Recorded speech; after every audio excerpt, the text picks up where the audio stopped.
from Party Cannon. Hey man, how you doing? I'm all right. So tomorrow the new album comes out.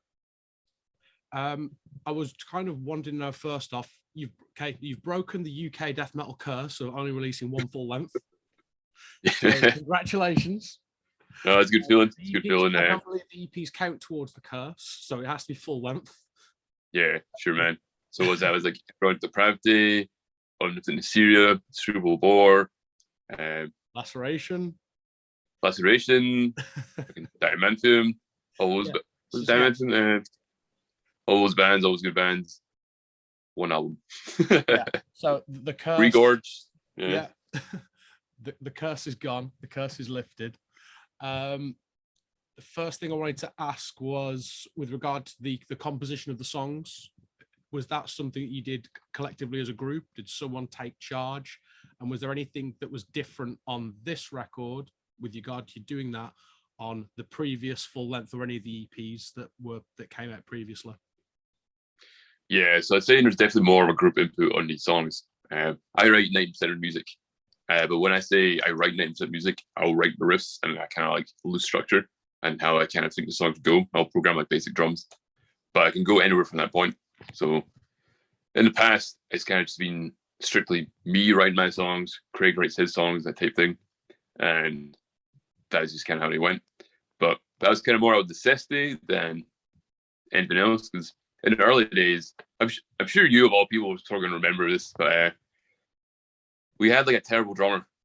He just didn't really turn up. We didn't really practice. So we couldn't really like get in like a space and like just rehearse ideas and stuff. He was like bail and everything, and we was just barely ever practice. So if we wanted to have material out, we'd have to have it like ready to go, and I would just teach him there and then the songs how they went, because it wouldn't be a case of I've got this idea, what do you want to do or that, we're just going to go.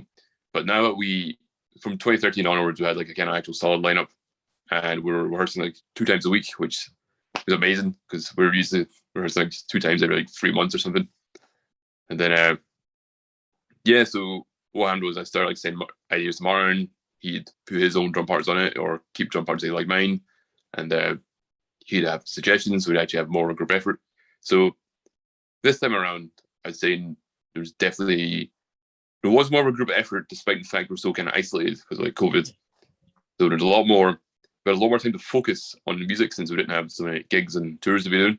Because that's kind of the reason the album's taking so long as well. Because usually we write like 5 songs, then we get a really good tour offer. So like, right, we need to have new music after that. So we turn those 5 songs into an EP, then we back and start of writing the album. So what we did during the lockdown and stuff was, since we had so much time just to focus on music, we just send stuff back and forth to each other. So despite being kind of like isolated, it was still more of a group effort because we all had more time just kind of think about it. But yeah, so it's kind of something to answer. While I do take charge of writing 9% of like the riffs and stuff, it's still like a group effort. Everyone still has their own kind of take on the song. So while I have the kind of building blocks of the song, the product is like a group effort. With regard to obviously being a lot of it happening during lockdown, was there were there completed songs prior to that, or was it pretty much, because you've re-recorded some of the songs that were on the split previously? Is that on this one? Is that right? Yeah. So is it a case of there was songs that were already ready, then you just kind of got together during lockdown and basically crammed and worked it because there was nothing else really going on during that time? Yeah, totally. So since Party Cannon songs take fucking forever to write, man. Just fucking do it. Like conscious probably believe like our songs are quite hard to play, and there's like so many parts. So we want just to make sure everything's like totally tight and like part of the recording. So we get a good product, we need to spend a lot of time on. So each song just takes like fucking forever, like just forever to do. So in order to actually have the album out in any kind of reasonable amount of time, we re-recorded the 3 songs from Split. We feel they're better now, like better quality and stuff, just because more time was put into them, we knew better. But right before lockdown, we finished like maybe 2 or 3 songs from the album. Then lockdown happened, and then we kind of finished the album just by sending riffs back and forth over the internet, because we all lived like an hour away from each other, and the only person that could actually get to our practice space in any kind of legal capacity was our drummer. So he was just practicing songs by himself and practicing drums, just kind of making his parts better. And we were just like jamming in our house and using stuff like Focusrites and Reaper to fucking send your ideas, like Guitar Pro and things like that. So now, before lockdown, the album was maybe like 40% complete, and then we just absolutely crammed over 60% in like kind of lockdown months. For basically, you mentioned obviously about the songs and how they take forever to write, because you don't tend to follow a pattern that a lot of bands who come under the slam moniker kind of do. That it's, you know, because some of your songs are long, like 6-7 minute long. Totally, man. That's something we're working on. Is that kind of,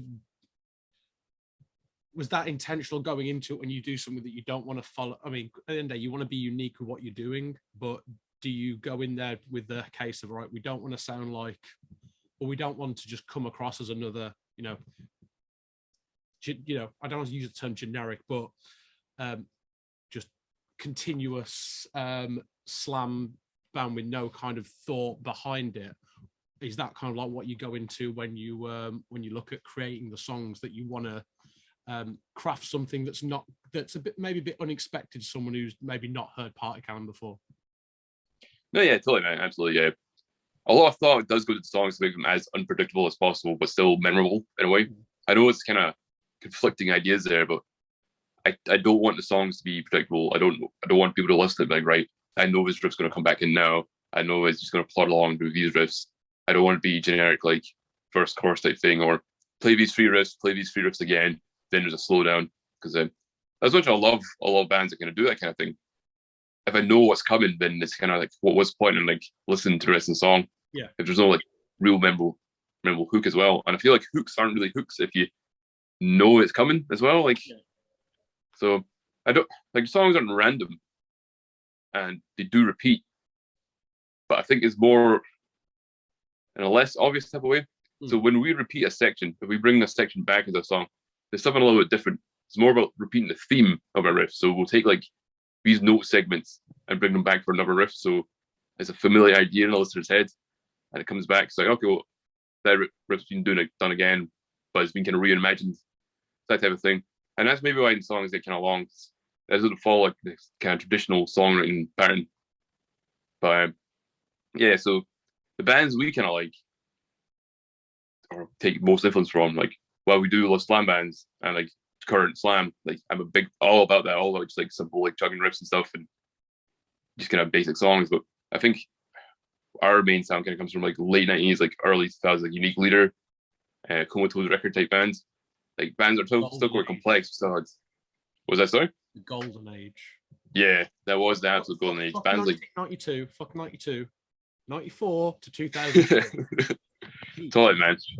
I believe If Children Forgotten was the first proper death metal album. Everything else before that was just a warm up to fucking Suffocation. So yeah, so like it's more like a Suffocation, Gorgasm, fucking Defeat Insanity type school of songwriting. Lots of slam riffs, lots of kind of memorable parts, but it's not your standard predictable formula. So I mean, like Dying Fetus as well, like the kind of first few Dying Fetus albums, that's kind of like what the goal kind of is, and in terms of our kind of sound, we're not going to copy those albums, but those are the biggest influence on me and the whole band. Like early Dying Fetus, like Devourment as well, like they're really catchy, they're really memorable, but there's enough going on to keep you engaged. Also, I think I might just have ADHD, so I just need things to keep happening in my head. I just need like things to take left turns all the time. Like when you listen to like Deeds of Flesh or something, like they've got a song called Endurance. This is 11 minutes long, but when you listen to it, it doesn't feel like 11 minutes. So I've always said that when we talk about that song with like my friends, it's always like, because I was the last track on that album. It's like, yeah, it's 11 minutes, but it's like it just goes like that, and it doesn't feel like you've been sitting there for 11 minutes listening to them absolutely just destroyed. And it's not like got anything slow in it either. It's just continuous. Just totally, man. I think it has to deal with the Party Cannon songs as well. Like the Dirty Bubble, the last song in the album, is nearly 7 minutes. Yeah, but it changes all the time. It doesn't really sit on the one idea for ages. The reason it's long is because it has so much content. It's not long because it repeats the same thing 32 times. But We are consciously working on writing shorter songs on the next album because mostly come for like a live set type deal. There's a lot of good songs we like playing live that go down really well, but when it comes like we get like 35 minutes in our set, 40 minutes in our set, we want to put all our favorite songs in it. They're all 5 minutes plus. That means we're kind of cutting songs. We want to keep playing and things. So yeah, just for practicality reasons, we're going to try and shorten some of the songs because I think 3 or 4 songs on the current album are 5 minutes plus. But yeah, the next album there's still going to be like a few 5-6 minute songs, but it's going to be more kind of 3 and 4 and even like 2 to 3 minute songs. So you've just announced a US tour yesterday. Yes. That went down really well. I was really surprised how hyped we were about it. Is that the 3rd US tour, or have you done more? Yeah, so this will be the 3rd party kind of US tour, but I've been to the US with other bands as well. So that's with Wormhole, right? Wormhole and a band called Flub. Okay. So obviously you've done the US before, you've done Europe, you did Southeast. Did you do the whole of Southeast Asia, Awaken the Cadaver in 2019? Yes, yeah, that was Thailand, the Philippines, Korea, China, and Japan. I think that's quite a lot of Southeast Asia. I don't know if it's every country in Southeast. Yeah, the geography's not that good. Good chunk of it. What other areas are you kind of looking at for when you're doing this tour cycle? Anywhere that you've not been to, you think I want to crack that as an area next? So it's kind of difficult at the moment with like COVID and pandemic and stuff. We really want to go back to Europe and do more extensive touring of Europe because we've been to Europe a lot. It's usually been like weekenders and maybe like week-long tours and stuff. We played a lot of festivals in Europe, but we want to get out there and do like proper touring and support like bigger bands because usually when we've been to Europe, it's been us headlining or co-headlining with like bands that can same level as. Whereas in the UK, we've supported bigger bands. In the US, we support bigger bands. In Asia, we support bigger bands. So I think Europe's probably the next place to really kind of focus on. Because while we do play like big like festivals in Europe and stuff, it's a bit different from just going out and touring. But obviously with COVID and things, you don't really know. And also like Brexit, with things like carnets coming into place, certain places have different work restrictions and stuff. It's still kind of testing the waters for a band of our level to go and tour Europe. But we do have European fests announced at the moment. Which is in Europe, obviously, but go to Finland, going back to like the Netherlands. Yeah, so we are going back to Europe. But I think outside of that, places we've never ever been before. I think places like Canada and different states in America is probably the next one. We do really want to get back to Asia and crack on like New Zealand and Australia and things. We've had like a lot of support from like New Zealand and Australia, like sprang them out. So there's some talks in a moment about going over there and seeing how we get on.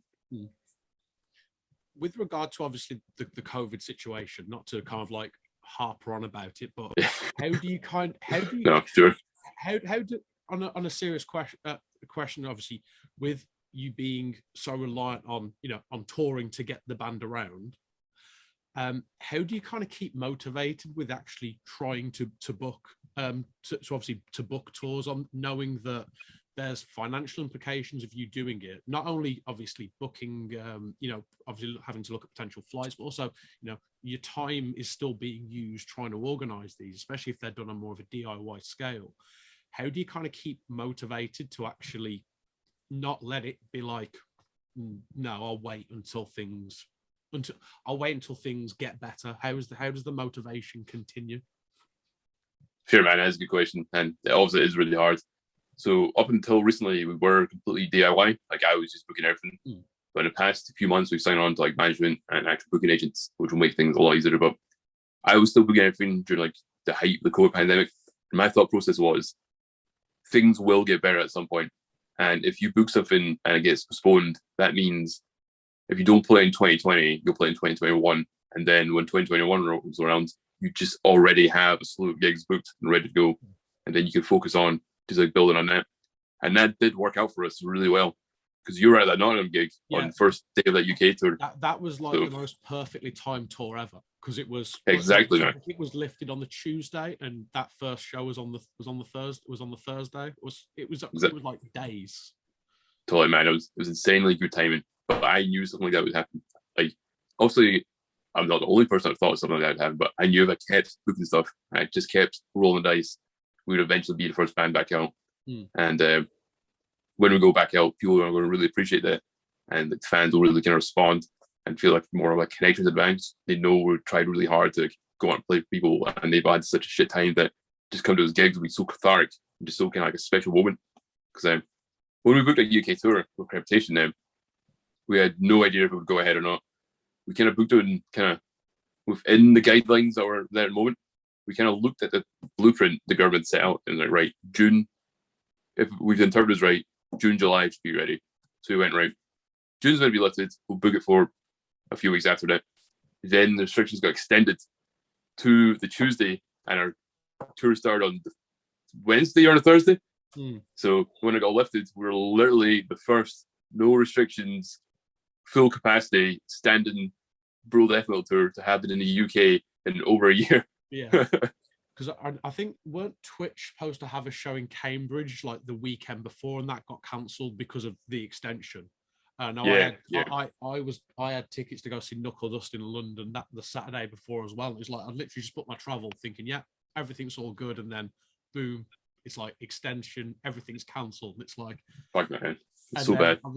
Obviously, we got the news on the Monday that obviously things were being lifted, and that the show was, and obviously for you guys, the tour was going to go ahead, and it was just like, yeah, that Nottingham show was kind of absolute mayhem. Oh man, I think a lot of people needed that. I fucking really needed it.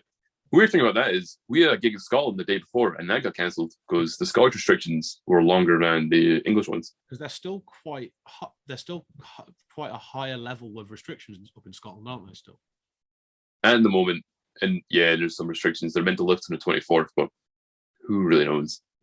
So from Boxing Day until the 24th, it's like indoor events can only happen if there's less than 100 people there. But I think a lot of venues have just been canning every gig. So there's like, I don't know if you've ever been to Edinburgh much, but there's a place called Banshee Labyrinth, and there's no way in the venue there it takes more than 50 people. Yeah. But they've been having to can gigs because I think it counts by bar staff and things like that. So when it says 100 people cap, it really just means no gigs, because if you count everybody who works in the venue, it's always going to be potentially over 100. Yeah. What were of those 3 dates and the other shows that you've played since coming back, what's been kind of like the most memorable kind of things that you've seen that's been just like, jaw dropping to you from even if it's obviously something from playing the Chameleon in Nottingham or up to Damnation in Leeds? What's been kind of like the moment that's really kind of caught you the most and actually kind of, took you by like a, this is, we're back doing live music again? The bit that definitely struck me being like, yeah, we're back on the road. It's definitely happened again. After Manchester, our van broke down again. So before leaving for tour, the van was on its way to us and it broke down. And it didn't even make it to Liverpool. So we had to find a new van. And then that van we played a sold out gig in Manchester. It was amazing. Then that broke down, and Joe Mortimer from Reputation had to spend the night in the van. At that point in time, he has to sleep outside. It wasn't the same, was it? It was at Star and Garter. That was it. He didn't have to sleep in the van all night. Yeah, he had to sleep in the van, like minus temperature. And at that point, I knew, yep, this is it. The live music is back. It's fucking back to normal. So it's not playing, sold out shows. It's the van breaking down. Yeah, totally. I mean, obviously, like, shows stuff are amazing now. Because people were going extra fucking nuts at those gigs, just because obviously it's been such a long time. There's such a catharsis for everybody. I remember at a London gig, someone came up to me and was like, I lost a tooth during your set. What? That's never happened at a podcast gig. But yeah, it was on those 3 dates, we experienced the entire spectrum of touring emotions, the highs, the lows, the kind of middling in betweens of just sitting at services, looking for showers. At that point, I knew it's back. Fucking, there's been a disaster, we've overcome it, and we've come out stronger, and that made the last show in London even more sweet. So, yeah, at that point, that's when I knew it was back. That's when it kind of hit me being like, yep, I could play gigs again. I remember what it was like. I was fully immersed. You told me it was any year at any point. I'm back in that moment. You've just, I mean, it wasn't just you. Obviously, you recently released a music video for "I Believe in Danny Filth." Whose idea was that? Because it's something a bit special. Yeah, it's definitely out of the box, man. So Scapegoat TV is a guy who built it, made the whole thing. A guy called Bailey. He is our video guy. I'm sure you met him at the Nottingham gig. Actually, he comes to gigs with us. He films everything. He filmed the Cat Cafe playthrough and stuff. He's filmed live videos. He's got my documentaries and work. All in the studio footage you've seen of us. That's him. He is our guy because it's fun to be around. And, we just get along. He does good work. But he started messing around during lockdown with just like sprite art. So he's like recoloring like Street Fighter guys. I can animate these any way I want. And he sent it over, and I went, "Fuck, you should just make an entire music video out of this." I was like, "Oh fuck, man! If we do, I Believe in Danny Filth." We thought that was one of our favorite songs on the album. So we spent a lot of time on it. We did that. We just used the concept of Danny Filth fighting Party Slam, and it worked out really well. I think Bailey put about 6 months of total of work in it to like sleepless nights, his powering through it, and it turned out great. We're all really happy with its performed. It's like nearly 30,000 views and stuff. So that's great. It's definitely different as well. I feel if you're going to be in a band called Party Cannon, you need to have some kind of originality of your music videos. Because to be totally honest, when it comes to music videos, I'm not like a huge music video fan. So I feel if we were going to do it, it had to be something kind of out of the ordinary. It had to be memorable. It had to be worth watching and not just guys in a warehouse or something like that. Or that's always been the thing with when you see I don't bother with music videos. I really don't. It's like, whatever. Yeah. Right.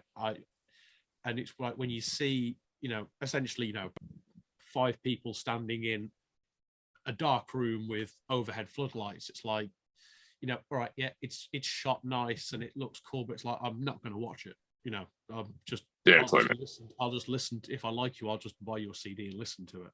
It's like I'm the same with checking stuff out on YouTube. I'll literally listen to something for like a minute. If I like the first minute, I'll go and buy the CD and So I think having that kind of completely out of the box music video was like, it definitely, as you said, it grabbed attention, and it kind of grabbed your attention as a viewer, because you want to see what's going on, not just shots of 5 people standing about. Yeah, totally, man. It's like memorable. It's like as fun to watch as it is to listen to. So it's kind of has a purpose to it. Going back to kind of live shows, have you ever calculated how much you spent on inflatables? No, but fucking probably should, man. We're at the stage though where people come to our gigs and they bring their own inflatables, so that kind of drives the cost down. Are you at the point where you can put them on your rider? No, not quite, but I might need to do that for the American tour, since there's like 18 gigs. I don't know how many beach balls we could fit in one band. Yeah. So when you drop to a manager message, hey man, can you ask people to bring some beach balls and balloons and stuff? Fucking whales as well. Yeah. Obviously, album's out tomorrow. Where's the best place? Where can people go and buy it? You can buy it from Rising merch in the UK and Europe. In Australia, and there's Imprint merch as well. In the US, Gorehouse Productions, our label, are in it. You can buy it on Bandcamp, and you can stream on Spotify, Apple Music, Deezer, Tidal, I think, all of the streaming services, and it will be on YouTube as well. There's a link tree on our site where it has all the information you need, and that will get you everywhere. Cool. Is that on the Facebook page? Yeah, on all social medias, you'll find our link tree and to get everywhere. Cool. Is there anything else you want to add before we finish this? No. Cheers to everyone. Cheers for taking time to interview me. Big shout out to Bailey at Scapegoat for putting up with us and animating that music video. Huge thanks to everyone who supported the album, bought merch, especially with the pandemic, because that really helped us out. Huge thanks to Dynamic Touring for booking an American tour, everyone at Kerosene Management for obviously managing us, taking us on. And for Monday, we'll announce our new booking agent in the UK and Europe. So, it's going to be good. Huge thanks to everybody who supported us. I hope you enjoy the new album. It was a fucking nightmare to make, but we find it.